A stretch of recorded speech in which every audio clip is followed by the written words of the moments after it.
নমস্কার বন্ধুরা, আজকে আমি চলে গেছিলাম একটা হ্যান্ডলুম এক্সপোতে। দেখতেই পাচ্ছ তোমরা, আমাদের এখানে কিন্তু প্রায় নানা রকম এক্সিবিশন এক্সপো তো হতেই থাকে, তো আমরাও সেখানে এক্সপ্লোর করতেই থাকি। তো আজকে এখানে আমাদের বাড়ির কাছেই একটা এক্সপো ছিল, সেখানে আমরা চলে গেছিলাম। ঘুরতে ঘুরতে হঠাৎই চোখে পড়ে গেল এই এক্সপোটা, তাই জন্য ভাবলাম চলো এক রাউন্ড মেরেই আসি। তো দেখো এখানে অনেক রকম ইয়াররিংস ছিল, তার মধ্যে থেকে আমি দুটো ইয়াররিংস কিনেছি, তো সেটা আমি তোমাকে দেখাচ্ছি পরে। এইখানে অনেক রকম চুড়ি ছিল, অনেক রকম কানের দুল, হেয়ার ব্যান্ড, হেয়ার রিবনস, অনেক কিছুই ছিল যেগুলো মেয়েদের প্রসাধনীতে পড়ে। তো দেখো আমি এইখানে এই দুটো ইয়াররিং কিনে নিয়েছিলাম। এটা একটা গ্রিন কালারের ইয়াররিং ছিল, আর একটা ছোট্ট ব্লাশ কালারের কিনে নিয়েছিলাম। তারপরে ওই সেকশন থেকে বেরিয়ে আমরা জামা কাপড়ের সেকশনে ঢুকে গেলাম।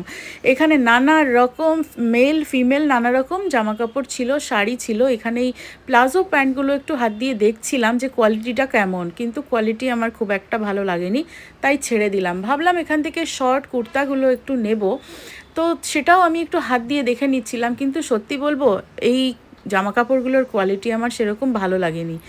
তো এখান থেকে জাস্ট দেখে আমরা শাড়ির কালেকশানের দিকে চলে গেছিলাম। তো শাড়ির কালেকশান মোটামুটি ছিল, কিন্তু শাড়ি টাড়ি এখন আমার কেনার কোনো প্ল্যান ছিল না, তাই জন্য শুধু উইন্ডো শপিংই করছিলাম। আমরা শুধু দেখে বেড়াচ্ছিলাম কোথায় কি আছে।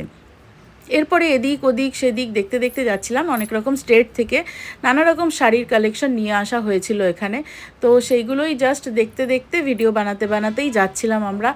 খুব একটা ভালো লাগছিল না, আর প্রচুর গরম লাগছিল ভেতরে। তো ভাবলাম না, আর এখানে থাকা যাবে না, এবার বেরোনো যাক। তো সব কিছু দেখে আমরা এই যে বাইরের দিকে বেরোচ্ছি এবারে। তো আজকের এই ভিডিওটা এই পর্যন্তই থাকবে। তোমাদের কেমন লাগলো সকলে একটু জানিও, আর কমেন্ট বক্সে কমেন্ট করো, পারলে একটু শেয়ার করে দিও বন্ধুরা।